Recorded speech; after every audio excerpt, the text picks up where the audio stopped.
उद्योग कितने लग रहे हैं, रोजगार कितने मिल रहे हैं?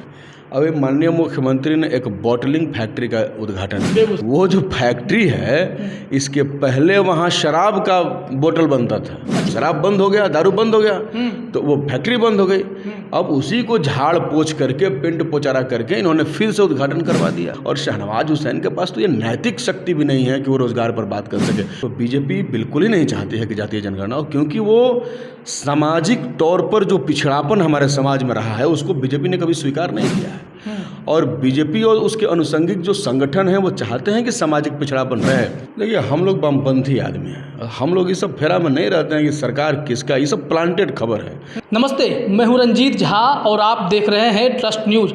आज हमारे स्टूडियो में मौजूद हैं लेफ्ट विधायक अजित कुशवाहा। सबसे पहले तो चैनल पर आपका बहुत बहुत स्वागत है। जी, बहुत बहुत नमस्कार। बिल्कुल, अभी बात कर रहे थे हम लोग, तो शहनवाज हुसैन की जिक्र आपने की है, आपने एक उदाहरण के तौर पे समझाया है। इसमें कल उनसे पूछा गया था कि जातिगत जनगणना पर भाजपा का स्टैंड क्या है। उन्होंने कहा जातिगत जनगणना नहीं, हम रोजगार गणना की बात कर रहे हैं। उद्योग कितने लगे, हम उसकी बात कर रहे हैं। उद्योग कितने लग रहे हैं, रोजगार कितने मिल रहे हैं?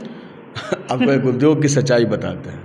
अभी माननीय मुख्यमंत्री ने एक बॉटलिंग फैक्ट्री का उद्घाटन किया बेगूसराय में। हाँ, आपने चलाया, आपको पता है उसका इतिहास? क्या बताइए। वो जो फैक्ट्री है, इसके पहले वहाँ शराब का बोतल बनता था। अच्छा। और वो फैक्ट्री पहले से बनी हुई थी। शराब बंद हो गया, दारू बंद हो गया, तो वो फैक्ट्री बंद हो गई। अब उसी को झाड़ पोछ करके, पेंट पोचारा करके इन्होंने फिर से उद्घाटन करवा दिया। अच्छा। हाँ, तो क्या ये 550 करोड़ की लागत की बात आ रही थी। कह रहे हैं कि आपको जाना चाहिए, या जो भी खोजी पत्रकारिता करते हैं वो जाएं वहाँ और बोटलिंग फैक्ट्री की हकीकत को देखें। जिस इथेनॉल फैक्ट्री के उद्घाटन की बात कर रहे हैं, उन चीनी मिल हैं जो बंद पड़ी हैं वर्षों से, उसी चीनी मिलों को झाड़ पोछ करके उसको इथेनॉल फैक्ट्री में तब्दील किया जा रहा है। हमारे इलाके में कहीं भी एक साल से, हमारे यहाँ बक्सर जिला में बिएडा की बहुत सारी ज़मीनें हैं। नामानगर में 750 एकड़। हमने सरकार से सवाल भी उठाया था कि बिएडा की ज़मीन में अगर उद्योग नहीं खोल रहे हैं आप, तो इन ज़मीनों को फिर से किसानों को वापस कर दीजिए। कई बार वहाँ के उद्योग मंत्री, बातचीत हुआ, अभी तक वहाँ एक ईंट तक नहीं लगा, कोई इंडस्ट्री नहीं लगा। बिहार में कोई इंडस्ट्रियलिस्ट आ ही नहीं सकता है, क्योंकि बिहार की सरकार के पास उतना विल पावर ही नहीं है कि इंडस्ट्रियलिस्ट को ला सकती है। उद्योग, एक भी औद्योगिक घराना आया, कौन आके इथेनॉल का फैक्ट्री? ये तो चल रहा है कुछ दिखाने के लिए, दिखाने के दांत और खाने के दांत और हैं। अब जाकर पता कीजिए कि वहाँ कौन सा बॉटलिंग फैक्ट्री है, उसका क्या इतिहास रहा है। तो ये चल रहा है अपना इनका भी तमाशा। ये रोजगार का गणना क्या करवाएंगे? इनकी तो सरकार केंद्र में है, मोदी जी की सरकार, जिसने सबसे ज़्यादा जॉबलेस इकोनॉमी को देश में एस्टेब्लिश किया है, जहाँ कोई रोजगार नहीं।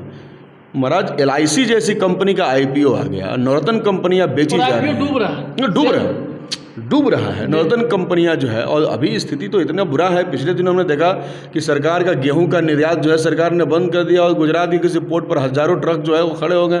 तो इसलिए इस सरकार में तो सबसे ज़्यादा बेरोजगारी है। और शहनवाज हुसैन के पास तो ये नैतिक शक्ति भी नहीं है कि वो रोजगार पर बात कर सके, क्योंकि उनकी सरकार और निर्मला सीतारमण का बयान हमने देखा, वो कह रही है कि रेलवे को बेच करके कई हज़ार करोड़ रुपया हम लाना चाहते हैं। पिछले ही बजट में उन्होंने कहा कि 6 लाख करोड़ रुपया हमको चाहिए IPO से, सारी कंपनियों के हिस्सेदारियों को बेच करके। तो हमारी सरकार तो अपनी हिस्सेदारी बेच रही है, बैंकों को जो है आपस में विलय करके बैंक में काम करने वाले लोगों का रोजगार छीन रही है।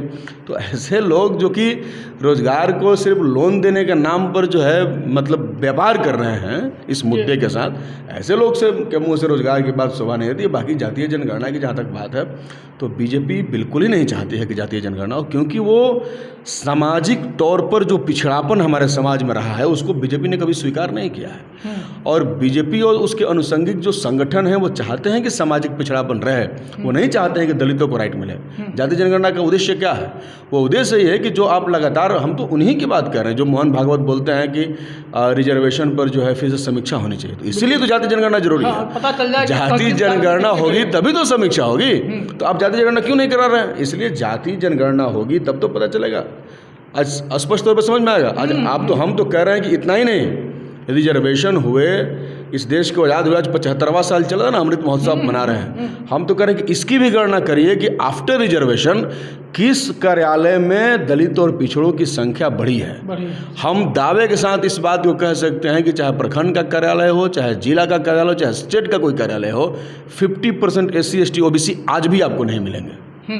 तो तो ये तो मुद्दा लगातार बरकरार है। जातीय जनगणना को लेकर बिहार की सियासत में एक चर्चा है, उथल पुथल मच सकती है। बात हम जदयू की भी कर लें तो जदयू के अंदर खाने भी खबरें ठीक नहीं हैं। आरसीपी सिंह को लेकर के चर्चाएं हैं कि वो राज्यसभा नहीं भेजे जा सकते हैं। नीतीश कुमार का मन फिर से डोल रहा है। ऐसी स्थिति में अगर हम लोग बात करें तो अजीत कुशवाहा किस तरफ खड़े होंगे? अगर नीतीश कुमार की सरकार किसी और तरीके से बन जाती है तो साथ में रहेंगे क्या?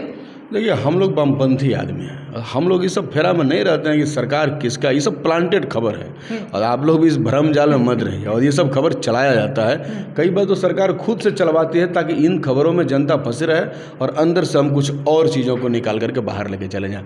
तो हम लोग एक कम्युनिस्ट आदमी सब चक्कर में नहीं रहता है। हम लोग तो आज भी लड़ते फिरते हैं और कल भी लड़ेंगे फिरेंगे।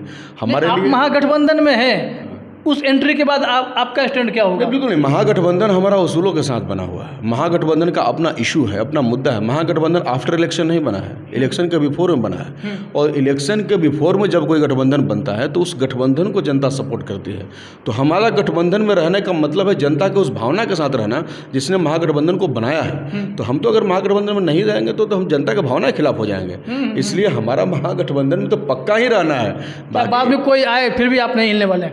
नहीं, सीएमपी के तहत अगर आते हैं कॉमन मिनिमम प्रोग्राम बनता है। देखिए, राजनीति जो है वो मतलब पूर्वाग्रहों से पे आधारित तो होती नहीं है, संभावनाओं पर तो है। बिल्कुल, तो संभावनाएं क्या हो सकती हैं उस पर चर्चा तो उसी समय होगी ना।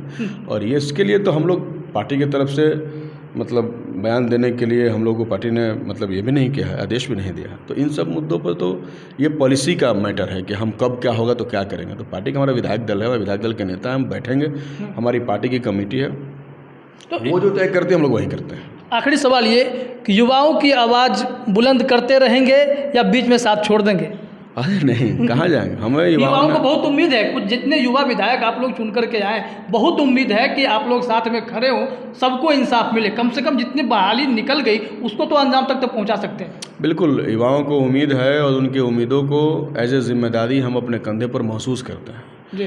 और हम चाहते हैं कि उनके उम्मीदों पर हम खरा उतर सकें और इसकी पूरी कोशिश करते हैं। इसलिए आप देखिए कि विधानसभा में तो हम लोगों के साथ मार्शल आउट भी होता है और हम लोग उनके तमाम प्रोटेस्ट में हिस्सा लेते हैं, शामिल होते हैं। तो युवाओं की उम्मीदों के साथ हम खड़े हैं, लेकिन हम युवाओं से ये भी कहना चाहते हैं कि आप उम्मीद तो ज़रूर रखिए, लेकिन जो मूल मसला है उसके बारे में सोचिए। ऐसा नहीं है कि अभी रोज़गार का विषय पे चर्चा हो रहा है तो इधर ज्ञान बापी में अलग चर्चा चल रहा है। तो सरकार तो अपने अब देखिए, यहाँ आपको सरकार गिरेगा कि नहीं गिरेगा इस पर चर्चा है। उत्तर प्रदेश में अभी गठन हुआ विधानसभा का और पहला विधानसभा चल रहा है, वहाँ तो ये तय होना चाहिए था कि सरकार जिन उम्मीदों के साथ सत्ता में आई है उस पर कितना खरा उतरेगी। लेकिन अब यूपी का ऐसा नैरेटिव बदला हुआ है कि कोई चर्चा ही नहीं करने वाला है कि सरकार का क्या मुद्दा है, क्या मसला।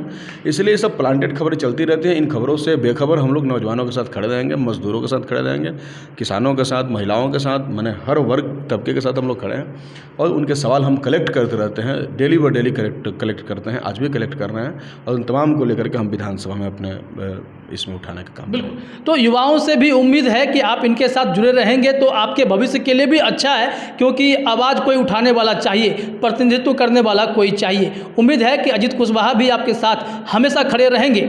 और इस चर्चा में फिलहाल इतना ही, और अजीत जी का हमसे जुड़ने के लिए बहुत बहुत धन्यवाद। जी, आपको भी बहुत बहुत शुक्रिया।